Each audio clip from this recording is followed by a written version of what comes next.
the Ministry of War Liberation, in collaboration with the French Embassy in Dhaka, the Institut Française, Fonds d'Alembert Exchange of Ideas, in collaboration as well with the Dhaka Tribune, with Getco and Montagu, and of course the University of Dhaka. A warm thanks to the University of Dhaka for hosting this conference. Warm thanks to all the participants as well. We are opening today a new theme, a new session dedicated to the uses of the colony from propaganda to memory. That will be the theme for the session this morning, which will be chaired by Philip Orr. And this afternoon, we will address the issue of Bengal in the Great War, and we'll end the conference with a film whose remembrance after the last session. Again, I'm talking on behalf of Olivier Lidvin, who has initiated this project, who is also the curator of the exhibition which is held in Alliance Française Dhaka, and who has actually made this project possible, who has implemented it, who has gathered the scholars who are here since the beginning of the program. So a warm thank to Olivier Lidvin and to all the team of Alliance Française for making possible this event. As you know, Olivier had to leave to France, but of course he's with us today. And he's giving, of course, he's getting regular updates about the program. Now, Philip is going to open this morning session, and the first paper will be by Professor Dr. Chris Manjapra, who will actually address the audience through a video conference, and I hope it will come on screen soon.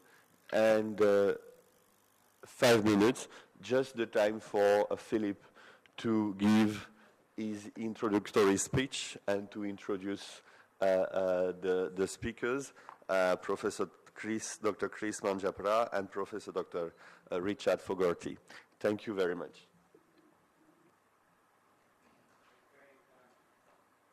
I think that's the microphone on. Thank you very much. So welcome everyone to the session we're having up till 12 o'clock today. And as already been said, we're looking at propaganda to memory as a theme for how the colonies appear in the discourse of the war and subsequent discourse. So, yes, the first session will be Chris Manjapra will be giving us a talk, we hope, coming through on Skype all the way from America. We would like maybe to have the questions or discussion for Chris's piece just straight away after he has appeared, just in case Skype goes down, and you know it would be a long haul, especially as it's late at night for Chris at the moment. It would be a bit of a long haul to wait right the way through and include his discussion points, I think, in the discussions for the other two folks. Yes, my name's Philip Orr. I'm a historian of the Great War in Ireland, and what I would just like to do for a few moments is have a little think about what ties together the themes in this particular morning. First of all, the whole notion of propaganda, of course, a very important one when we think about the Great War, the First World War. And I'm thinking of two aspects of this. Obviously, there's the whole propaganda that has always gone into the justification of the imperial projects themselves on the behalf of each empire that plays a key role in this war. But then there's the propaganda involved in the actual war itself. in pushing forward this this enormous project, this costly project in terms of resources and manpower and everything else. And what is the role, therefore, inside of those propagandas of the colonies? What is the role of the colonies in particular in the rivalry between the empires that reaches the feverish pitch of the First World War itself? I'm really interested in the way in which propaganda plays a key role throughout the domestic life, if you like, of each of the nations in question. The role of newspapers, the role of early cinema, the role of photography, the role of personal accounts, and to what degree do the colonies play a role in that, and what is that role like? In terms of the recruitment required, both in the colonies themselves and at home, what's the role of propaganda there? And what I think is very interesting is the presentation of the enemy. How is the enemy perceived in propaganda? I know certainly inside the context of Britain that propaganda played an absolutely vital role in terms of the portrayal of the German enemy. One has only to think of the role of propaganda in turning the Lusitania sinking in 1915 into a massive propaganda coup. You may well know that of the medal that was struck in Germany after the Lusitania sinking, and the way in which that medal was then reproduced in mass quantities as a strategy for propaganda about Germany, but also for raising charitable funds in the course of the war. So what role, if any, do the colonies play in that process of propaganda raising? An interesting point. And of course, how do those who found themselves in a liminal place fare in the propaganda war? And by the liminal place, I mean a sort of in-between place. And in particular, I'm thinking of prisoners of war here. I touched a little bit yesterday in the Irish experience of the role of prisoners of war who, coming from Ireland, are captured. They're in Germany, but of course Ireland is potentially a rebellious, and after 1916, an actually rebellious part of the British Empire.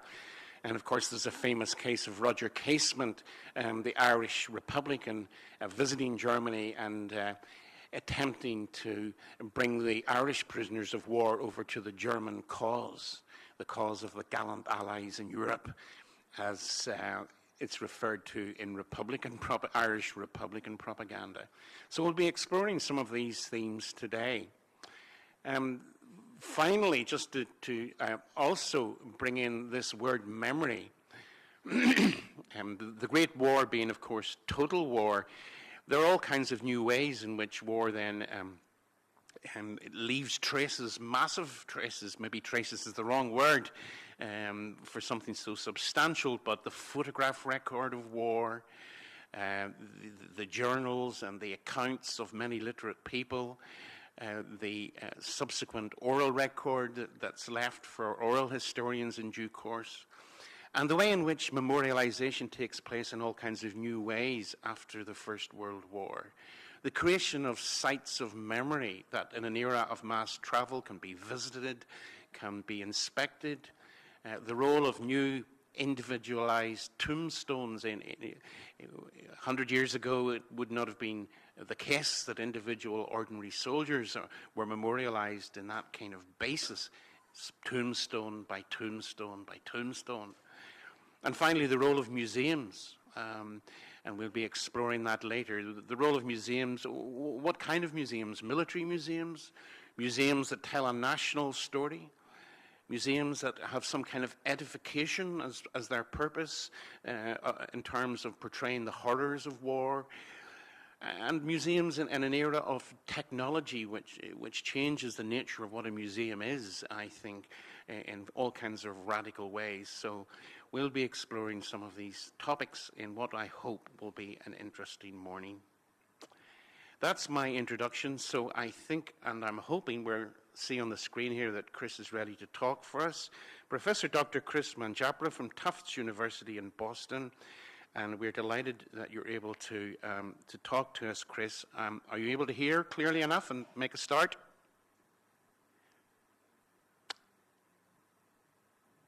We need just a vocal track here as well. Can you hear me fine? That seems to be coming now. You're welcome to start, All right. Chris. Thank you. Thank you.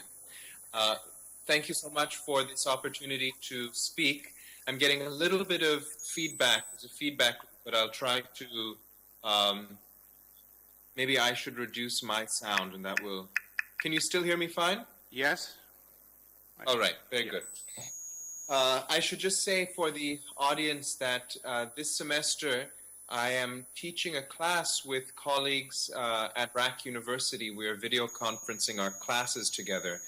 Students in 2 classrooms meet at the same time and have a video conference once a week. And Professor Iftikhar Iqbal is in the audience, I believe, as I don't know if Professor Parveen Hassan and Firdous Azim are there, but if so, my greetings. And thanks to the Académie Française for this invitation. I'm sorry that Olivier is not present because of family reasons. I want to speak about my paper topic, A War of Illusions, German attempts to revolutionize the colonial world during the First World War. Fritz Fischer famously argued in his book Griff nach der Weltmacht in 1961, the English translation, Germany's Aims in the First World War, that Germany launched a global program at the beginning of the war to undermine the empires of enemy governments.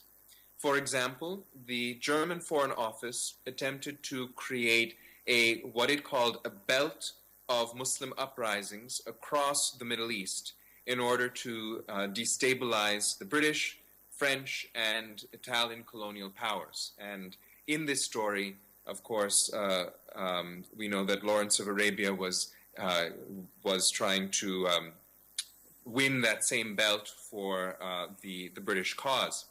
The Germans simultaneously sought to sow the seeds of revolt in Singapore, in India, and in the United States. They were pressing towards Persia and Afghanistan with the Vasmus, Niedermayer, and Hentig expeditions to upset the political balance in Central Asia. And they had entered a long-standing alliance with the Ottoman military forces. This global project to destroy the enemy by domineering and masterminding what the German Foreign Office termed the dark people of the earth, groups whom European racist and colonialist discourse presented as inferior and manageable, was called the politics of revolutionizing the earth. Revolutionierung is the official term that was used for this. This politics of imperial subversion was also directed against the Russian Empire, as Germany helped transport Lenin from Switzerland to Russia and also was giving aid to the Bolsheviks in Germany and thereby indirectly facilitated the exit of Russia from the war with the outbreak of the Russian Revolution. But Germans were not able to master the darker people of the earth to their own advantage, as racist and Orientalist discourses proposed. A study of what actually occurred shows us that there was no unilinear relationship of domination of the West against the rest. Instead, power was much more multi-directional, especially given the messiness of the war, as Germans became implicated in an international network of Indian anti-colonial activists. The war was a fateful moment in which Europeans and Asians were clearly making each other's history as never before through mutual contact and attempts at mutual manipulation. Ideas about Oriental peoples produced by German politically engaged Orientalists at the turn of the century set the stage for an unprecedented level of entanglement between German Foreign Office officials and Indian anti-colonial revolutionaries during the First World War. These ideas, however, also generated severe and ultimately disastrous misrecognition of the Indian population that emigrated to Berlin at the behest of the German Foreign Office. Upheavals in India preoccupied German planners of Weltpolitik from at least 1907 onwards and persisted as a war aim until the summer of 1915. And my paper is really about this misrecognition and why German Orientalism in some ways willfully misunderstood the Indian population that it was engaging with and the consequences of that. In July 1914, the eve of the First World War, Kaiser Wilhelm II wrote in the marginalia of a diplomatic report, quote, "Our councils in Turkey and India must inflame the whole Mohammedan world to wild revolt. For if we are to be bled to death, at least England shall lose India." Unquote. On September 4th, after receiving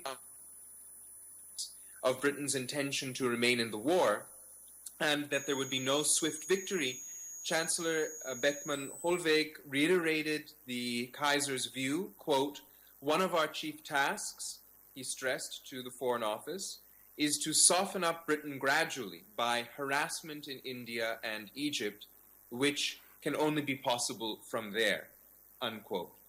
By the end of the month, one of the experts of the Foreign Office, Max von Oppenheim, circulated an influential memorandum that prophesied, quote, "the exhaustion of England when Turkey invades Egypt and India rises in rebellion," unquote.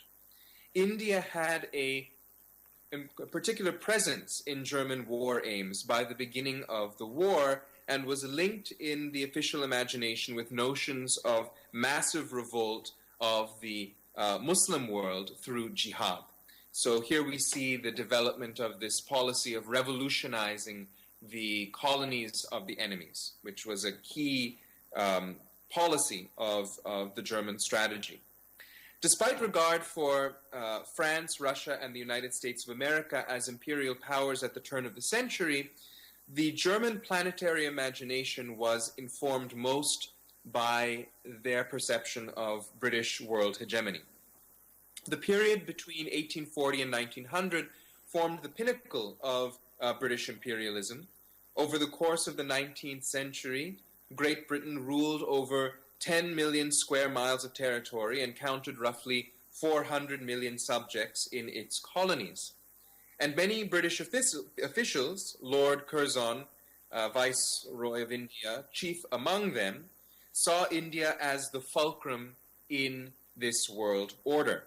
Quote, "Towards her, or into her orbit, a centripetal force which none appears able to resist draws every wandering star," unquote, Curzon remarked. Indeed, the route to India was viewed as the quote-unquote main street of the British Empire. This is what made India of growing interest in the German imperialist imagination during the high tide of imperial competition.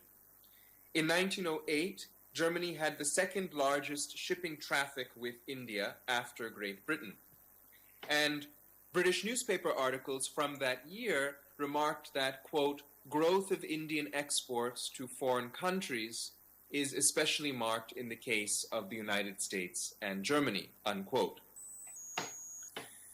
The Kaiser's confidence about Germany's ability to cause the loss of India in 1908 was not mere hot air then, but was a means of phrasing his challenge to British imperial hegemony in the strongest terms. Furthermore, it was a view grounded in the learned opinions of Foreign Office experts and derived from a long inheritance of German Orientalist projections, as well as from the new science of ethnology, the handmaiden of European imperialism.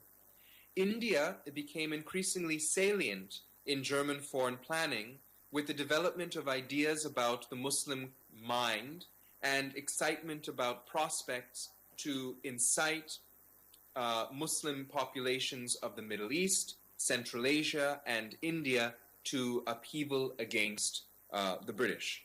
Of course, Hunter published his text about the Indian Musulman in 1877, proposing that Indian Muslims were particularly prone to violence, to Wahhabism, and to revolt. And so this kind of Orientalist perception of the Indian Muslims, as well as of Islam in general, came back, if you like, within the foreign policy of German planning in the context of war preparations. By September 1914, Orientalist discourse about the violent tendencies, the supposed violent tendencies of the Muslim mind, coalesced into war planning thanks to the work of the ethnologically inspired Orientalists associated with the Foreign Office, such as Max von Oppenheim, Karl Becker, and Martin Hartmann. In that month, September 1914, Oppenheim insisted that, quote, the creation of an alliance and cooperation between Turkey, Persia, and Afghanistan is desirable because an overland path is the only sure connection to India, unquote. He went on, quote, Mohammedans constitute the most warlike and temperamental elements in India, unquote. And apart from the Indian Muslims, there were the, quote, warlike Bedouins in Egypt and the Middle East, whose, quote, way of life was extremely simple and whose culture was marked by, quote, virility and resilience. German war planners agreed in September 1914, just months after the beginning of the war, to coordinate an uprising amongst these two groups, Indian Muslims and Bedouins, as well as the quote-unquote Muslim belt that lay between, and that this would shake the British Empire in India and in Egypt and would thereby hamper the British war effort. But the Orient that Oppenheim and his colleagues sought to manipulate was not, to their chagrin, so easily malleable. Indian anti-colonial activists, many of them Hindu, had already established infrastructures of resistance that began to conflict with the Foreign Office's plans. Apart from the Calcutta-based nationalist upsurge mentioned, called the Swadeshi movement, other well-organized nodes of Indian anti-colonialism were also established abroad, in London in 1905, in Paris in 1908. Shemaji Krishnavarma, a wealthy Indian lawyer, arrived in London from India in 1897 and started the India House 8 years later, a residence for radical Indian students studying in the city. He also started the anti-British journal called the Indian Socialist. Famous revolutionaries such as V.D. Savarkar and Har Dayal had their introduction to diasporic conspiratorial work under Krishnavarma's guidance.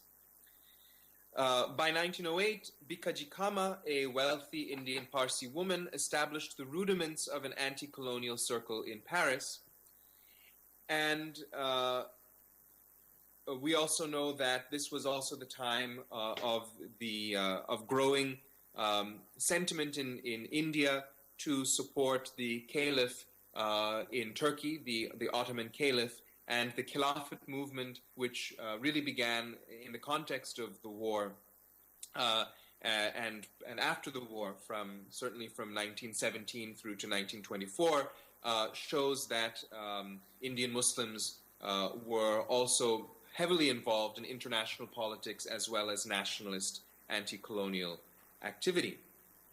Har Dayal, coming back to him, a prolific writer whose articles appeared in the widest read Indian journals, started the Ghadar Party in San Francisco in 1911. The group would become one of the most important nodes of the international Indian anti-colonial movement as it organized the passage of weapons, propaganda literature, and revolutionaries over the Pacific Ocean to the coast of Bengal.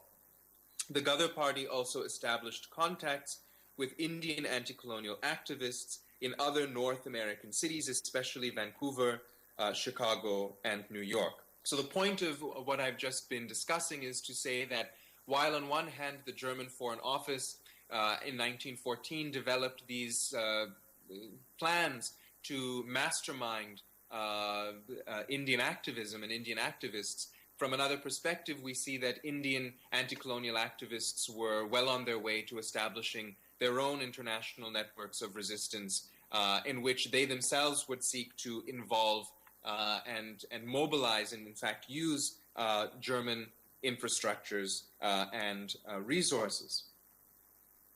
By 1912, a veritable intercontinental network of revolutionary Indians was in operation. The leaders of this group, however, were mostly Hindu, but not exclusively. And some of those Hindu leaders, especially Hardayal, harbored strong anti-Muslim sentiment.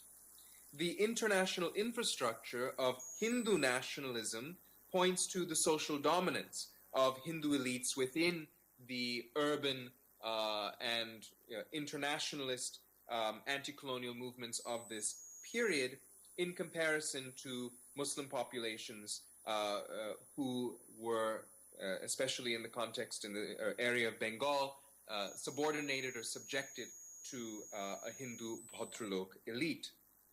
The German Foreign Office, eager to spur India to revolution due to theories about quote-unquote Mohammedan fanaticism, was thus confronted with an international economy of mostly Hindu revolutionaries with which it was working. Politicized Orientalism about the quote-unquote Muslim mind, however, was leading these German Orientalists to willfully misrecognize Hindu revolutionaries as Muslim fanatics, quote-unquote Muslim fanatics. While the approach to India was attempted via Hindu anti-colonial networks stretching over the Pacific, the German Foreign Office also simultaneously organized an effort through the overland path to India via the Middle East and Central Asia. As it was already deeply implicated in plots with these Hindu revolutionaries, the Foreign Office began to shuttle Indian Hindus to the Middle East to make up the work of stirring jihad. In a comical and desperate episode of Orientalism gone wrong, Germans sought to incite this myth of fanatical religious fervor in the mythical Muslim mind by the use of Indian Hindu nationalist agents.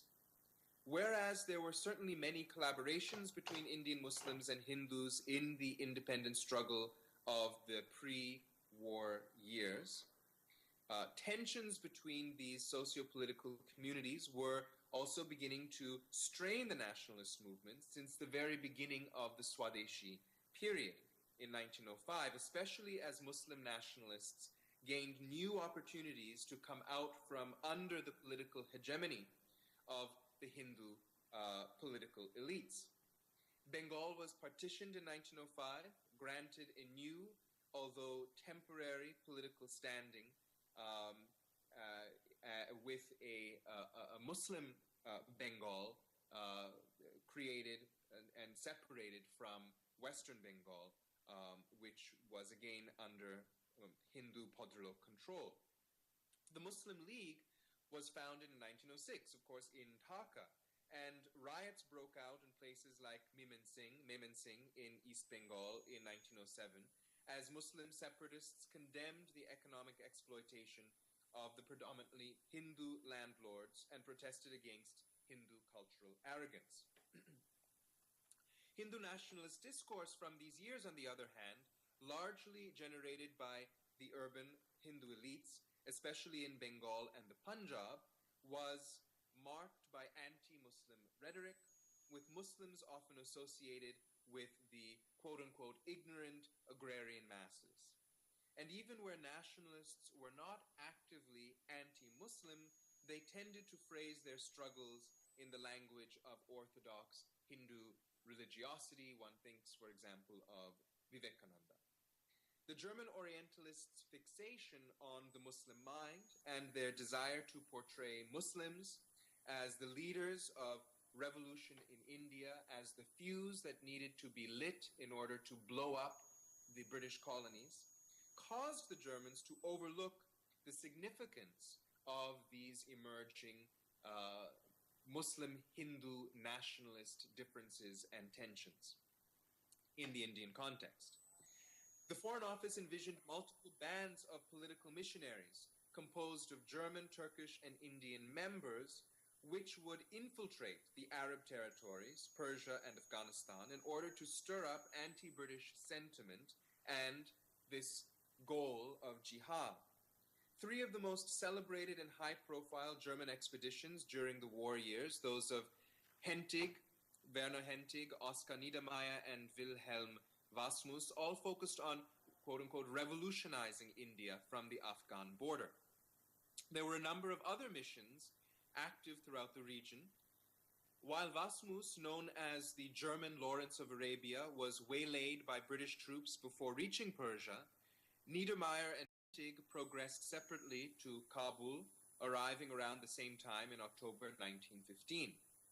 Meanwhile, Rajakumar, Mahendra Pratap, and Barakatullah also traveled to Kabul, and both of those figures that I just mentioned were, of course, Indian nationalist figures. Barakatullah, an important Muslim activist, and went on to become a leader of the Khilafat movement. They both traveled to Kabul with Hentig before going onwards to Afghanistan, trying in vain to realize the German vision of jihad. In November 1914, large numbers of British Indian troops from Bombay occupied Pau on the Persian Gulf to establish the bulwark for British defenses in the Middle East. Aware that the British military was heavily dependent on its Indian army in the eastern sector, these German expeditions aimed to propagandize the Indian infantry and bring about mutiny. Har Dayal arrived in Constantinople in early September 1914.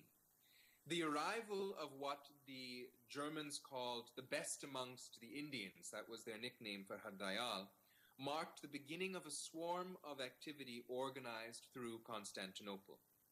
Har Dayal delegated Indians to various missions in collaboration with Consul Wagenheim and the German mission leaders such as Hentig and Wasmus. Hindus at this point were asked by German officials to assume Muslim names as they began their work. So here we see a kind of opera bouffe, almost a comedy of errors that is set in motion. So B.N. Dasgupta becomes Ali Haider. L.P. Varma takes the name of Hussein Ali. M.P. Acharya becomes Muhammad Akbar. And Taraknath Das becomes Bahadur Khan.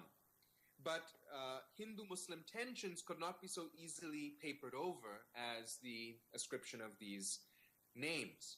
In May 1915, Har Dayal recommended that the pan-Islamic magazine, Jihad Islam, published by Indian Muslims and funded by the German government, be preserved in name but changed in content to reflect Hindu views, Hindu nationalist views. This caused an uproar amongst Muslim co-workers, but Har Dayal tried to assuage Berlin that, quote, "We are all working in harmony here for the good of the Vaterland." That's a direct quote. In September 1915, he ended his mission work citing personal differences with his Muslim colleagues. Indian Muslims in Constantinople used this opportunity to sue for more control of propaganda activities. Hindu-Muslim tensions were rising in Berlin as well. The German government brought prisoners of war to camps around Berlin, especially Zossen and Ruhleben, and among them were a small number of Indians, mostly Muslim. Hindus who had established themselves as the kingpins of the Berlin Indian Committee were put in charge of converting these Muslim soldiers to the German cause. German ethnologists were also sent into the POW camps to further study the quote-unquote Muslim mind and uncover ways of making it more pro-German. Among Indian agents, severe infighting soon arose across Muslim-Hindu lines, with Hindus hankering to maintain their monopoly over the contacts and funds flowing from the German Foreign Office. Tense relations burst into open conflict again in 1915. Hidayat Ahmed Khan complained to German officials that the Berlin Hindus were advancing a culture of promiscuity and worldliness that offended his religious sentiments. Abdul Sattar Keri, one of the Indian Muslim leaders in the city, made continuing complaints against the Hindu leadership and tried to start his own organization. Hindu leaders were successful in convincing the Germans that this would, quote, offend the unity of the Indians. Power worked in multiple directions in the tense collaboration between unequally positioned groups during the war. While revolutionizing India had been eliminated as a German war aim by autumn 1915, the Middle East was still a zone of promise for the German Foreign Office, at least for the coming few years. Germans were heartened by the victory of the Ottomans over the British at Gallipoli, by the success of German agents in stirring up violent protest against the British in Abyssinia, and in 1916 by the success of the Turco-German military force against the British Indian Army at Kut in Iraq. These signs, however, no longer pointed their way to the Punjab. By 1915, the German Foreign Office gave up this idea of connecting the Bedouins in Egypt with the Muslims in the Punjab and moved along different lines. By late 1915, Indian agents no longer, therefore, had the instrumental value they once did for the Foreign Office. And in July 1916, the German consul in Constantinople wrote to Berlin that he was, quote, against the expenditure of any more money on what is to be regarded as a fantastic utopian scheme, unquote. And Berlin agreed. The new head of the German Foreign Office's news bureau for the East, the Nachrichtenstelle für den Orient, Eugen Mittwoch, notified Bethmann Hollweg soon after that, quote, it seems wise to end the work in its current form, unquote.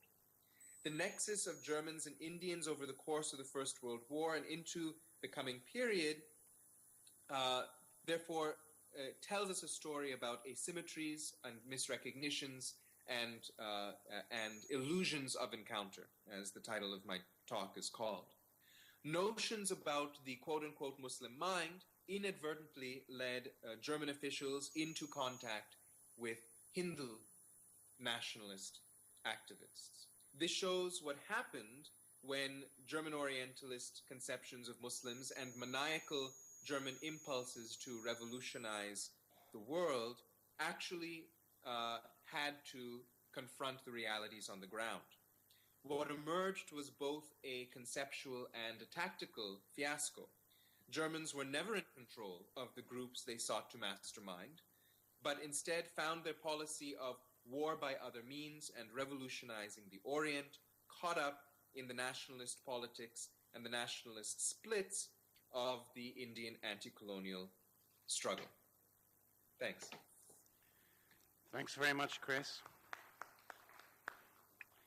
for a fascinating, illuminating, and at times I find entertaining speech and a talk in so many ways. What we'd like to do now, as I said, is try to take some questions just at the moment, rather than wait to the session at the very end when our other speakers had a chance to do their talks. So I hope that the sound is satisfactory around the auditorium in terms of questions and you being able to hear them. But could we open up then to any questions that or comments that folk would like to make? We have a question. Chris, I'm actually behind you. Can you hear me okay, Chris? Yeah, okay. I'm actually behind you, so you can't see me. But I have a question that I often get, because I'll be talking about something a little bit similar. This is Rick Fogarty, by the way, sorry. German Orientalists were among the best in the world. In fact, they were the best in the world. And so people often ask me when I talk about this from the French point of view, how is it that the Germans got, with all of that expertise at their fingertips, how is it that they got this so wrong? In other words, and so hilariously wrong. The attempt to organize Hindu nationalists as fanatical Muslims is not even the strangest. I mean, it's strange, but it's not even the strangest of the things that they attempt. So, so I'm curious if you could speak to that, exactly how the Germans get things quite so wrong. We'll take these questions, and then we'll ask. Can Chris actually hear that? Could Chris actually hear that question, do you think? Did you hear that question, Chris, at all? I did. Yeah. Yes. So I think that's a very good point in terms of the consequences of this Orientalist knowledge. In fact, one might say that it fits in a piece with what we know about Nationalism more generally, going all the way back to the 19th century. So whether it's particularly aberrant or mistaken when compared to, for example, the British conceptions about the quote-unquote warlike tribes, the Wahhabi tribes of the 1870s, or whether it was much different from the way that the Dutch were misconceiving of Javanese revolutionaries, or the Americans were misconceiving of Filipino revolutionaries, and so forth, in the same period, meaning at the beginning of the 1900s, in that first decade. My sense is that rather we would see quite some similarity in all of these cases. In fact, I was just watching a wonderful new documentary by Haile Gerima called Adva, about the Adowa crisis of 1896. And his film is again about how, in this case, Italian Orientalism completely misunderstood that which it was claiming to have mastered, which was the Ethiopian political and cultural world. So, in fact, I think this is a diagnosis for high imperialism of the times. And what I think is interesting is the way that Germany, as a rising world power, as a great contender, the great contender, and the cause of the First World War in that case, was in fact seeking to compete with the British in the production of the British and the French, really, in the production of this Orientalist knowledge, and in doing it in an ostensible way, in a very performative way. So that's what I think is maybe interesting here, is the way that these European powers were competing amongst each other for who could produce the most accurate Orientalist conceptions of the South, of the global South, and the accuracy of those conceptions was never the criterion for their for how valuable they could be in terms of a kind of Orientalism, sorry, not just an Orientalism, but a kind of ornamentalism, to use Canadyne's term, to prove the greatness of the empire. So I think that it's interesting to think of it as something that has a long trajectory, and that also maybe was made more was exacerbated or was made more egregious through competition, through this inter-imperial competition of the first decade of the 1900s. I think that in some ways made things worse. Thanks very much. Do we have another question? Thank you, Chris, for this fantastic paper. Yesterday I was talking about some similar issues. I wonder if there is not a risk to actually replicate the Orientalist vision of nationalist movement in India in giving the nationalist movement an all-religious kind of color. You mentioned, for instance, Bikaji Kama, but in France, the Paris Indian Society is created by, so as you mentioned, Bikaji Kama, Singh Rewa Rana, and M.B. Godrej. So there were a lot of course, as you know, Parsis, Sikh as well, and plus in the nationalist movement there was also a lot of references to the revolutionary ideas, and so that was, to my perception, not only an all Hindu Muslim game, but there were also other components, other actors who were not defining themselves only according to the Hindu-Muslim lines or according to religious lines. So that's the first question or remark.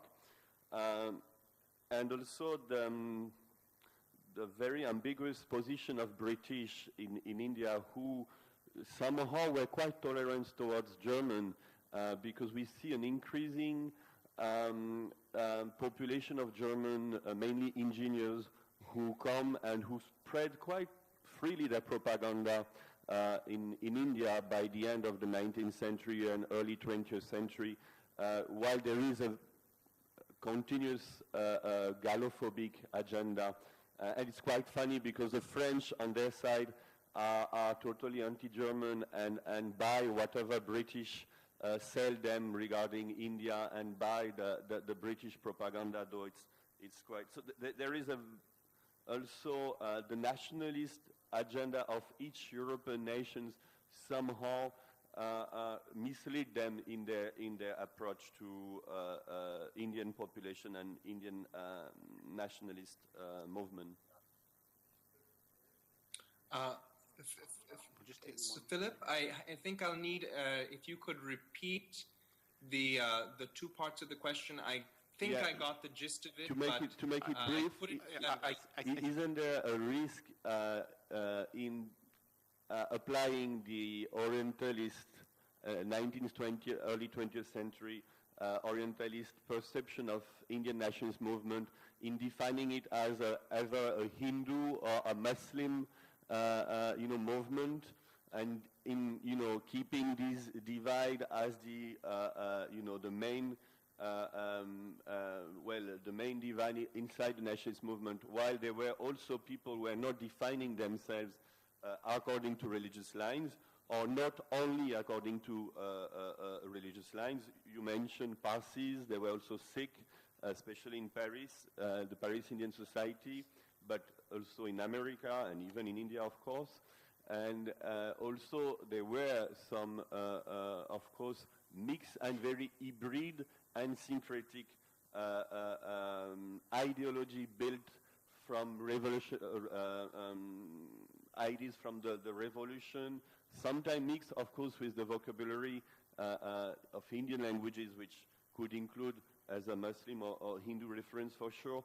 But I'm not sure it was an all religious ideology, and I think in a huge way Orientalists tended to give to this nationalist movement an all religious content, because it was very much the Orientalist approach of whatever non-European, thinking that European were non-religious somehow, or could have emancipated discourse, emancipated from religion, unlike the Orient, people from the Orient were slaves of their religions, for instance. So that's just a point. The second was about, but maybe it would be too complicated, but the ambiguous game between France, Germany, and Great Britain projecting their own rivalry in India, and which sometimes misled them. And last point about Muslim, also, you don't mention Muslim aristocracy. They were not only popular poor Muslims, but they were also Muslim intellectuals and aristocracy, also were the rulers before the British, and there's also, the Muslim nationalists were not only one block. They had diverse voices. So I think I understood the first question, but if you want to just maybe summarize, I think if Philip could do this, just give me the second and the third in a quick summary, then I can respond to all three. Just answer the first one. I'm not sure about the latter two, but I mean, the first point was about the risk, isn't it? The risk in the first defining... one I understand. Yeah, would you want to respond to that? Respond to that sure, one? I'll do that. So yes, I understand your concern, and I would say that first, these identities, which are not just religious identities, also relate to community. So I think the connection between religion and community is a little more complex. When we use terms like Hindu and Muslim, it's not just a religious connotation in the South Asian context. On the other hand, it's also the case, as we well know, that these religious and communitarian connections and categories were emergent, were developing, and they were developing in various ways. And so, I accept your critique that in the way that I've presented it, I've kind of drawn out this narrative of the Hindu versus the Muslim, and which according to what I've seen, does describe the specificity of these particular groups that the German Foreign Office was involved in, specifically Hardayal and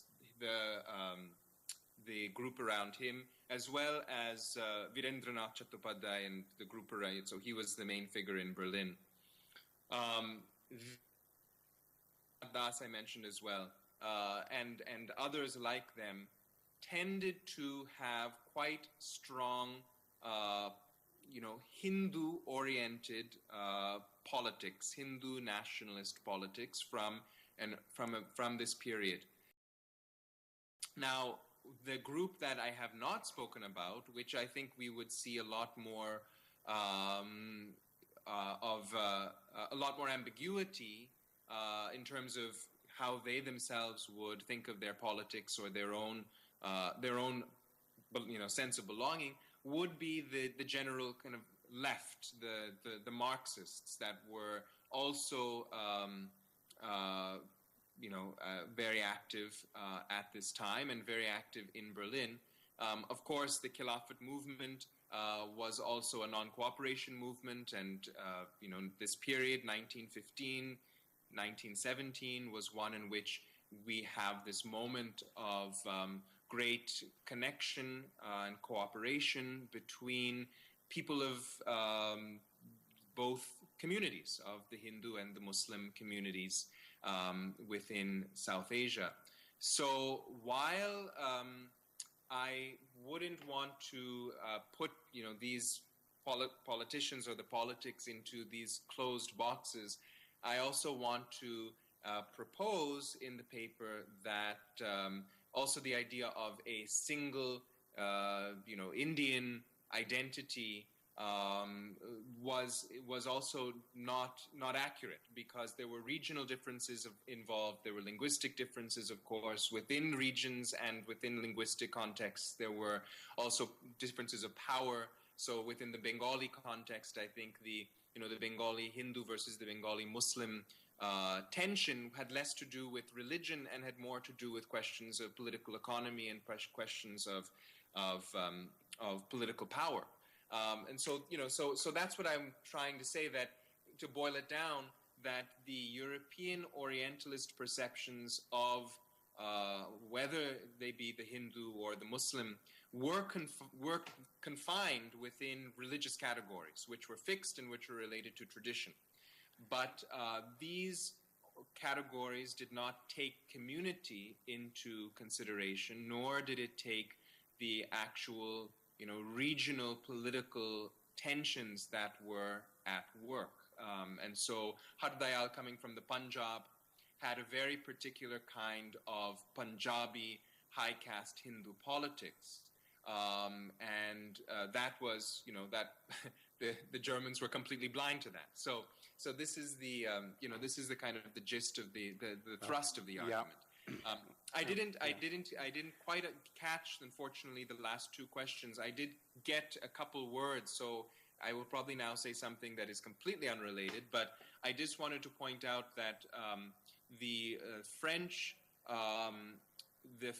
involvement in the Indian nationalist cause is quite interesting, and French Orientalism's role is quite interesting in that it was especially utilized by the, as I'm just drawing on Susan Bailey's work, the Greater India Movement, situated in Calcutta, drew heavily, of course, on Sylvain Lévy's work, and many of these figures studied in Paris and so forth.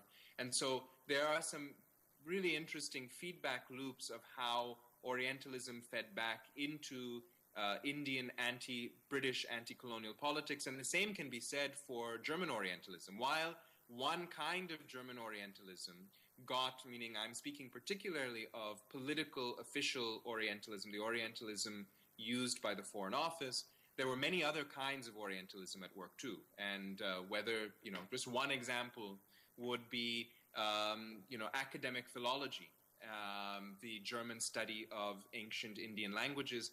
And this kind of Orientalism became very useful to Indians, both across, the communitarian divides, across regional divides, and in fact, German philology came to play an important role in the establishment of language programs in the nationalist universities in India in the 1920s and the 1930s. So it's not, I don't like arguments that are based on black-white dualities, and I think that they often get a lot wrong. So there are a lot of complexities here, and the feedback loops, I think, are most interesting. Thank you very much. I'm conscious of our time passing by quite swiftly, Yes. but do we have one more question? Yes, we have time for one more, I think. Hi, Chris. My name is Rana China, and I'm from Delhi. I have a couple of points, and actually one of the things that I wanted to comment upon has already been touched upon by the previous... You need to speak up, Rana. All right. Well, I think I'll just cut to the chase. One thing, I personally come from a background that rejects both the dual Hindu-Muslim divide as far as the nationalist movement was concerned. My parents and that entire generation came from a left-of-center revolutionary background, and I have spoken to and met people who were on the Komagata Maru, and they were later committed Gadarites.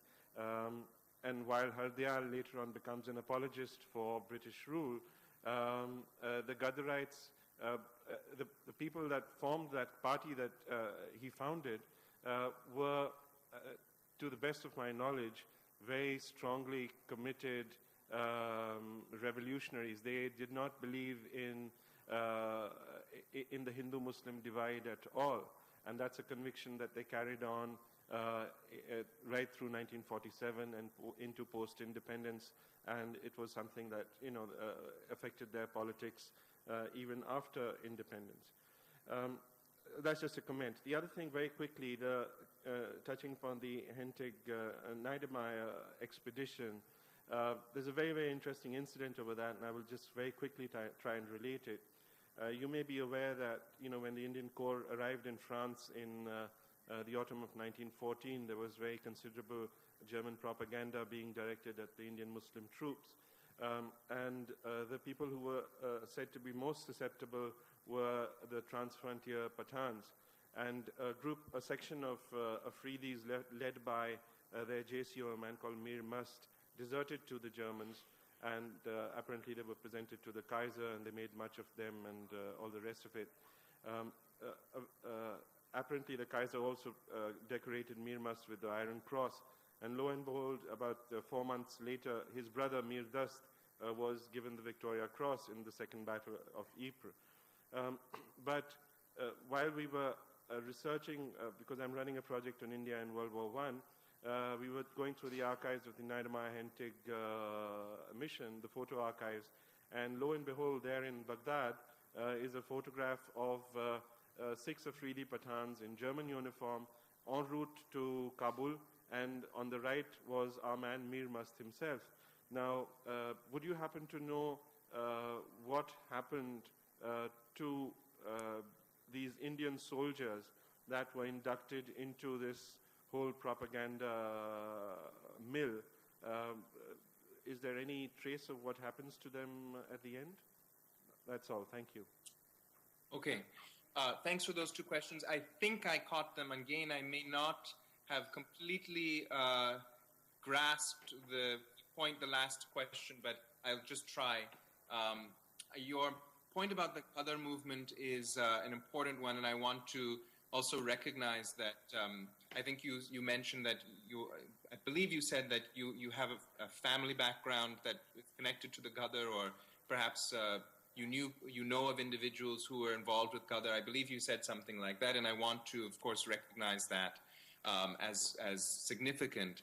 I don't mean to paint the Ghadar party as a Hindutva party or as a Hindu nationalist endeavor per se, but only to point out that there were within the network certain leaders who had more right-wing views, according to along the lines of, especially in terms of the Hindu-Muslim divide.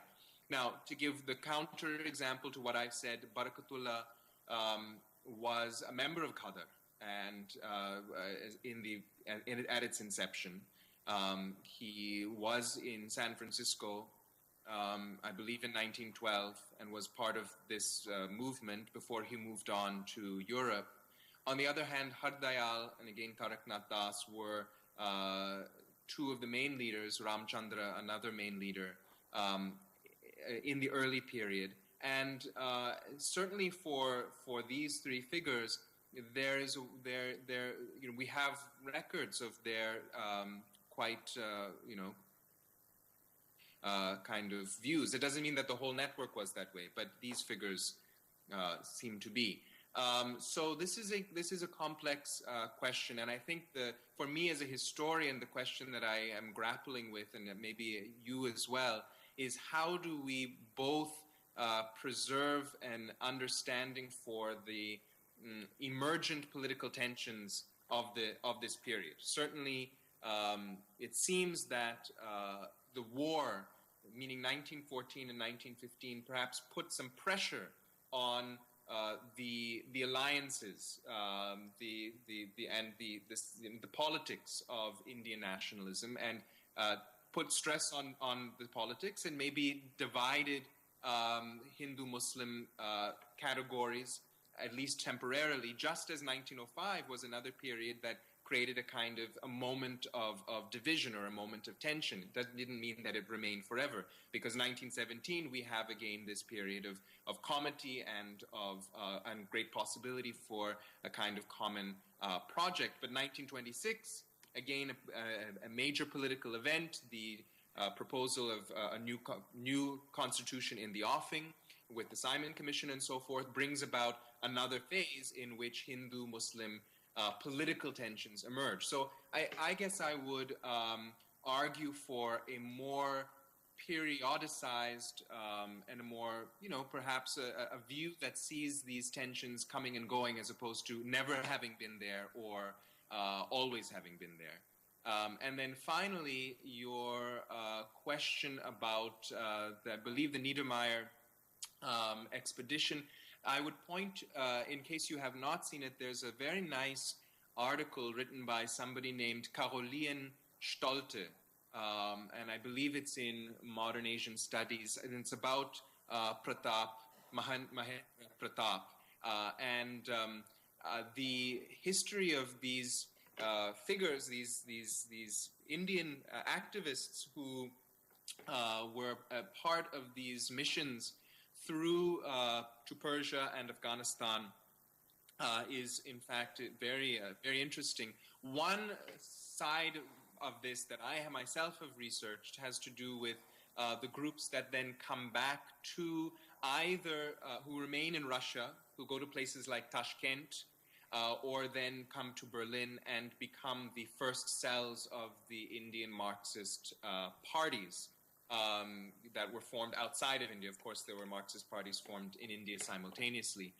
So there is a kind of circulation of bodies and a circulation of politics through this kind of, middle passage of Eurasia, which tells a story about the continuities of radical Indian politics of the early 20th century. And I think that Caroline Stolte's work does a nice job of at least telling one piece of that. Chris, thanks very much. We've very much enjoyed your participation, and we'd just like to appreciate, I think, what you've contributed in the hall today. Thank you. Thank you so much. All right. All the best. Thank you now. Enjoy. Thank you. Enjoy the... Okay, everybody. We're moving on now to Professor Dr. Richard Fogarty from the University at Albany in the United States. And Richard's going to talk, as you can see from the program here, on the theme Between France and Germany, North African Muslims as Soldiers and Prisoners in the Great War. I'll not take further ado to introduce you to the biography that Rick has, but I know that we're looking forward enormously to what you have to say. Thank you. Okay, assalamu alaikum, bonjour, hello, or since I come to you from the United States, I should say howdy, perhaps. I just want to thank, of course, Olivier Litvin, who cannot be here, unfortunately, which is really, really too bad since he worked so hard, not least bringing me 10,000 miles to be here before you today. I also want to thank the Alliance Française for the whole army of folks who work at the Alliance Française who've made this visit really wonderful and made this great conference possible. I also want to thank my fellow presenters and most of all the audience for coming here to listen. Especially I see students. And I know that you spend a lot of your time in lecture halls listening to professor types talking in front of you, and the fact that you've come here to listen to me, for that I'm very grateful, so thank you. I will try very much, we're radically behind schedule, and so I have the unenviable position of being between you and coffee and tea, which you probably would prefer to me. So what I will try to do is just go over fairly quickly the essential points that I'm trying to make here. So if you'll bear with me as I try to kind of condense as I move along. So and you can see you have an abstract there of my talk. So there are some details that I can just sort of gloss over. France made use of about 500,000 soldiers from its colonies to fight in the First World War. Many of these soldiers were Muslim. Virtually all of the soldiers from North Africa were Muslims. Many of the soldiers from West Africa were Muslims. What this means, and we had Chris's really excellent presentation to tell us about this, what this means is that Islam was a social cultural fact in the history of the Great War. In particular, it was a social cultural fact that France and Germany and Great Britain and others, some of the major European combatants, had to face. So what you heard from Chris, and what I'll talk about here a little bit, is that Islam and the loyalty of Muslims was contested among the great powers, among the powers involved in the war. So the story of the First World War is one of colonies, as we see here, war and colonies. It's one of race, and it is also one of religion, and that I think is very important for us to keep in mind. Now, I will just say very briefly, West African Islam was not as much of a concern for French authorities or even German authorities. I'm going to just very briefly summarize.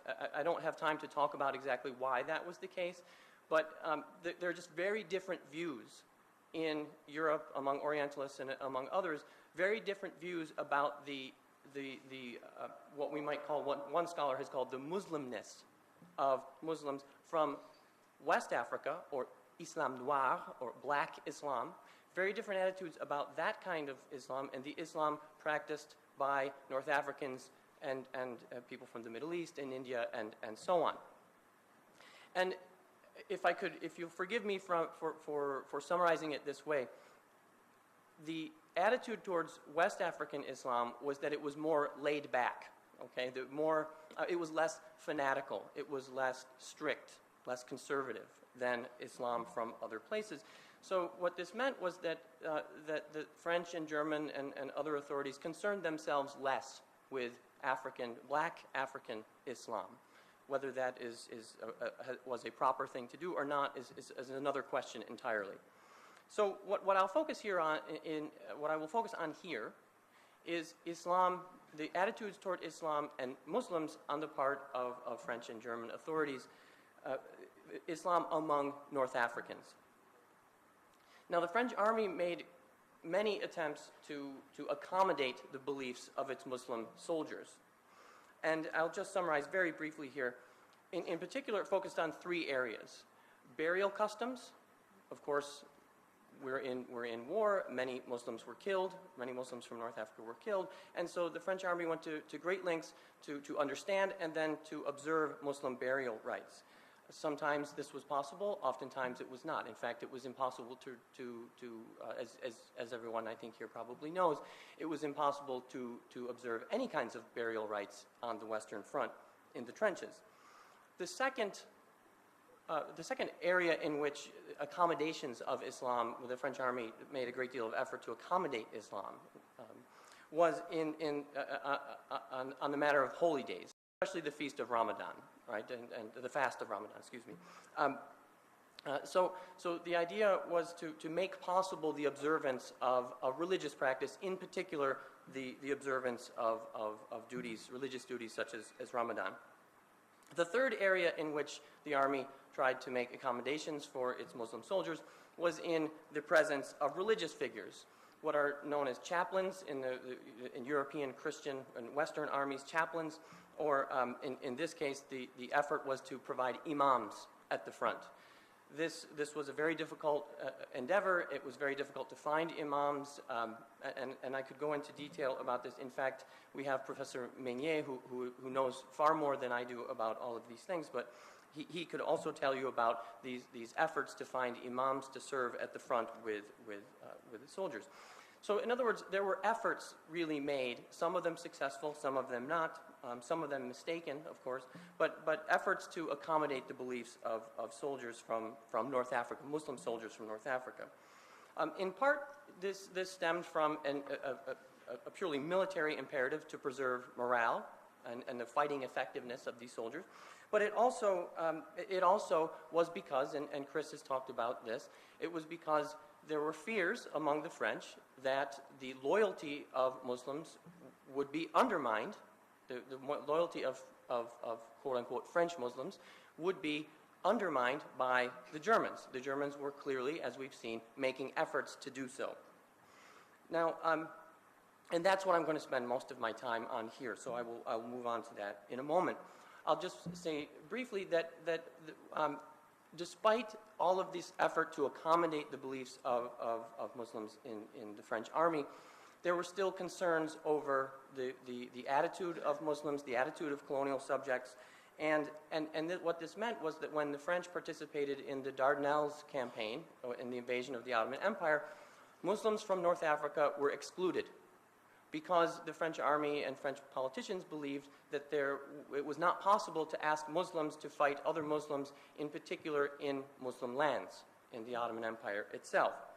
And this, in fact, there's a great deal of evidence that this attitude very much offended Muslims from North Africa who served in the army. They said, you can trust us and you ask us to sacrifice our lives for France and its empire, but you will not trust us to go to fight in the Ottoman Empire. So this was there was a great deal of controversy about this. Now, eventually, Muslims from North Africa did serve in Muslim lands, but only after the revolt of the Sharif of Mecca in 1916, when the French could, at least from their point of view, at least they could reasonably assume that Muslims' loyalty might be split, that the Sharif, being supported by the Allies, France and Britain. My mic is turned on. Okay. That they could now count on the loyalty of their Muslims, as they might have put it. Okay, so now let me get to what I really would like to talk about, and that is the efforts, again, that Chris has described, the efforts to undermine the loyalty of North Africans fighting for France by Germany, and what all of this might mean to a history of the Great War. So the Germans, Oppenheim, Baron von Oppenheim, who Chris mentioned, he had argued to the Kaiser, and the Kaiser was receptive to this point of view, that they needed to make use of soldiers among the enemy's Muslim soldiers among the enemy armies. So Benutzung is the word he used, to make use of these soldiers. How are we going to do this? Well, the idea was to appeal to their loyalties as Muslims, to make the argument that Germany, as an ally of Turkey, of the Ottoman Empire, of Ottoman Turkey, and that they should transfer their loyalty from their colonial masters, who were, of course, oppressing and exploiting them, that they should transfer their loyalty from France to Germany and its Muslim ally, the Ottoman Empire. In particular, this argument picked up steam after November 1914, when the Sultan in Constantinople declared the religious duty for Muslims around the world to fight jihad alongside the Ottomans against their colonial, against France and Great Britain. So there was a prison camp for soldiers captured or soldiers who deserted. Most of the soldiers were captured. A prison camp for Muslim soldiers south of Berlin, near the towns of Wunsdorf and Zossen. And here in this camp known as the Halbmondlager, or the crescent moon camp, the half moon camp, or crescent moon camp for the crescent symbol of Islam. At this camp, the Germans made efforts to convince Muslims from the Russian Empire, the British Empire, and the French Empire to change sides and take up arms for the Germans. So we can follow these stories in the archives. We can follow the stories of these men who became prisoners, went to this prison camp, and then some of them were in fact forced into the Ottoman Empire to serve in the Ottoman army to serve in what is today Iraq or Mesopotamia. And then some of them survived this, deserted to British lines, and ended up back in French hands and telling their stories. So I want to follow the stories of these men and talk a little bit about how, three things. Let me make sort of 3 points. I want to talk about, first of all, how French officials viewed their Muslim soldiers. Second, German and Ottoman officials. And then finally, what did this set of experiences, what did it mean for the soldiers themselves?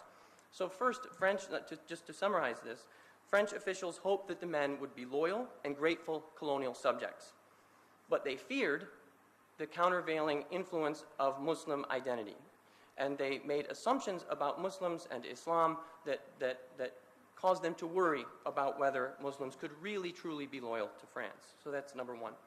Number two, German and Ottoman officials and their collaborators hoped that North Africans would be loyal Muslims, and what that meant for them was loyal to the cause of the Ottoman Empire and its ally, Germany. Third, what about the men themselves? They negotiated a path amid these different competing claims on their loyalty and these allegiances. They sometimes took advantage of the various options available to them, of the spaces opened up by these conflicting expectations. And just to get right to the point, what you see when you listen to the words of these men and you read about their experiences in the archives and the documents, is that most of them made the choice to be loyal neither to France nor to Germany or the Ottoman Empire, but to be loyal to themselves ultimately. That they would resist these fixed monolithic identities. All Muslims are this way, and we've seen how the Germans felt about that in Chris's talk. That they should resist these kinds of identities that assumed that all Muslims were this way or that way, and that they would decide for themselves what it meant to be a Muslim, what it meant to be a follower of Islam, and that this was all that would really keep them alive and able to return home. So now let me go into a little bit more detail about these three points. French official rhetoric argued that these men should be loyal and willing soldiers because they were fighting for what they called their adopted patrie, or their adopted fatherland, their adopted homeland. But you can see all throughout French discourse about these soldiers that they were worried, that French officials were worried about what Muslim identity meant to these soldiers. And French officials were certainly worried about German attempts to undermine the loyalty of their Muslim soldiers, especially after the Ottomans entered the war. French intelligence was aware as early as 1915 that the Germans had set up the Halbmondlager, or the Crescent Moon Camp, complete with a mosque built at the Kaiser's expense, Arabic language interpreters, culturally appropriate food and diversions, and even opportunities to study the Quran. A former French lieutenant and native Algerian named Boukabouya Rabab, who had deserted to the enemy. Most of these soldiers were actually captured, but Boukabouya was in fact a deserter. He exhorted his comrades to take up the cause of Germany, the Ottomans, and what this meant, of course, to him and his supporters, was the cause of Islam. He spread his message, in fact, internationally in a pamphlet called L'Islam dans l'armée française, or Islam in the French army, which included a detailed and laudatory description of life among the Muslim prisoners of war in Germany. And as Chris pointed out, and my question to him indicated, there is a sort of comic. I mean, this is a tragic story in many ways. Don't get me wrong, but there's a comic aspect, or there are many comic aspects to this story and to German attempts here. And so Boukabouya, one of the things that he said that I find humorous is he describes in this pamphlet, in both versions, he published two versions of this pamphlet, he describes the camp at Zossen as being bathed by the warm tropical breezes that you find in northeastern Germany. I spent a summer, in fact, in northeastern Germany, and I never once felt a tropical breeze in this place. German propaganda, again, included all sorts of very strange claims that the Kaiser was a Muslim himself, that he was descended from the family of the Prophet, and all sorts of outrageous kinds of claims. So despite sort of expressions of confidence in the loyalty of their North African soldiers, appeals to Muslim identity actually really concerned French officials and caused them a great deal of uneasiness. As one French officer put it, anybody who wanted to assess the loyalty of these soldiers had to take into account, and I quote, the mentality of Arabs who flatter their masters of the moment or those from whom they hope to gain something. In other words, you can't believe what they say if they say that they are being good and loyal French soldiers. And this really gets to the point. He said, what you can't trust is, and I quote, their religious fanaticism. And one official at the Ministry of Foreign Affairs put it this way. He was worried about what was going on at the Halbmondlager, and what he said was the catechism of the so-called Hajis of Mecca who preach holy war. So despite this rhetoric of brotherhood that the French adopted in speaking about the adopted patrie, many French officials feared what they believed to be inherent in any Muslim's identity, that is, religious fanaticism. That is the assumption. Now, if the French were concerned about this, of course, the Germans and the Ottomans making some of the same assumptions, were making some of the same assumptions, but drawing very different conclusions from it. They were counting on Muslim identity and appeals to religious solidarity to bring Muslims from North Africa over to their side. The spearhead of this effort was the traitor, from the point of view of the French, the traitor Boukabuya. Prisoners later recalled Boukabuya's attempts to rally them to the Ottoman flag rather than the French tricolor, and to, quote, the crescent, which he showed to us as the emblem of Islam and the cause of humanity and justice. So aside from these kind of direct appeals, German authorities treated their prisoners' religious sensibilities with what you might call extreme solicitude. So here's an intelligence report describing the scene at the Halbmondlager during Ramadan in 1915. Total relaxation for prisoners all day, with religious services, parades, music, and speeches on the unity of all the servants of the Crescent.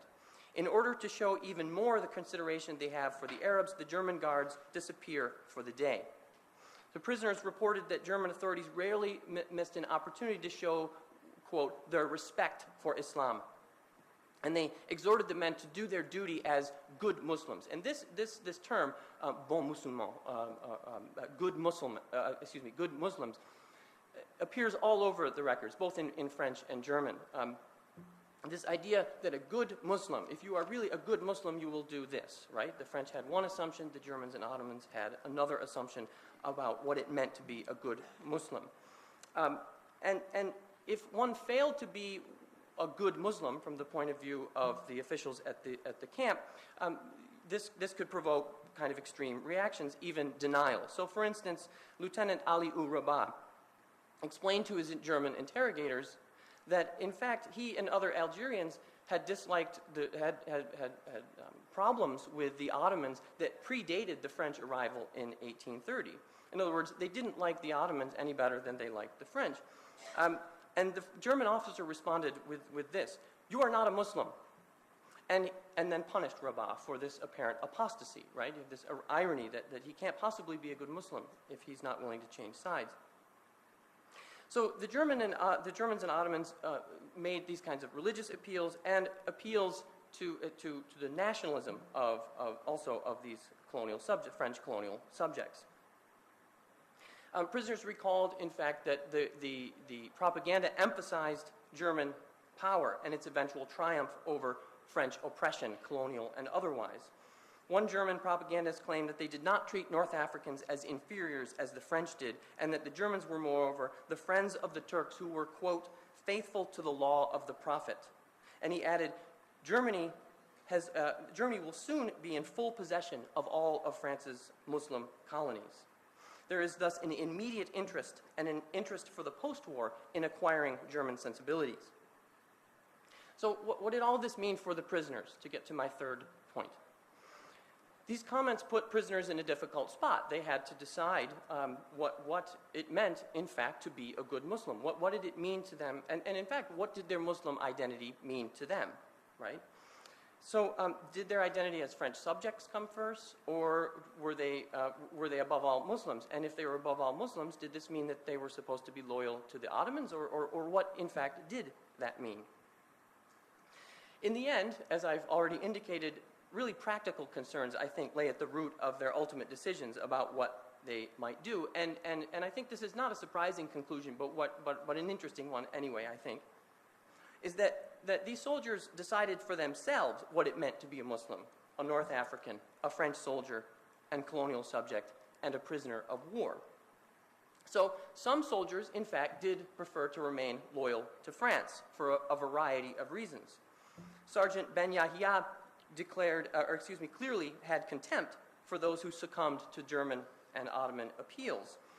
He told his French, when he came back to France, he told the French that none of these men, in fact, who voluntarily served the Turks, none of them were in the cavalry like him, but all of them were infantry. In other words, they were from a lower social strata. They were recruited among the broader Algerian population.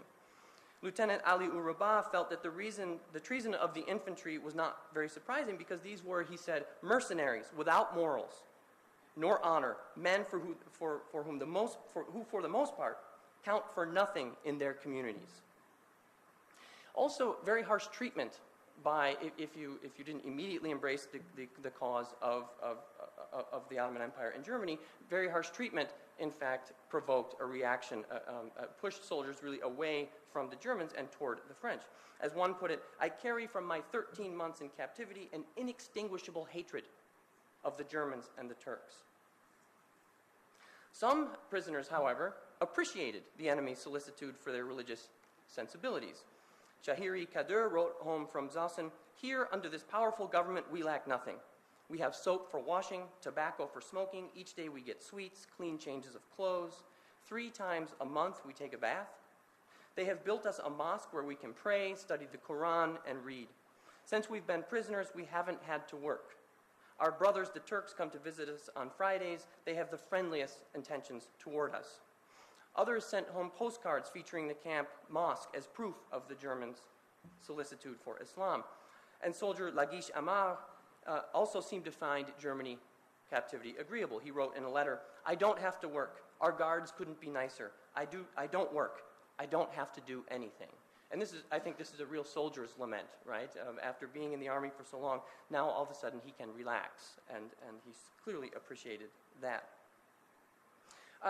But really, I think what you see is some soldiers sort of rejecting outright, some soldiers embracing this treatment, but some soldiers kind of trying to find a way between these, and really be loyal to themselves in the end. And the best proof of this is the refusal of the soldiers the vast majority of these soldiers refused to sign up for service in the Ottoman army. And in fact, the French officials already knew this before any of these soldiers came home. The lieutenant, a man named Kolba, who accompanied this battalion that was formed, 1,000 North Africans were formed into a battalion and sent to the Middle East, Central Asia, in fact. This lieutenant, this German lieutenant, was in fact killed in the desert on the way, and French intelligence picked up his journal and read his journal and discovered, in fact, that most of these soldiers had been forced into service.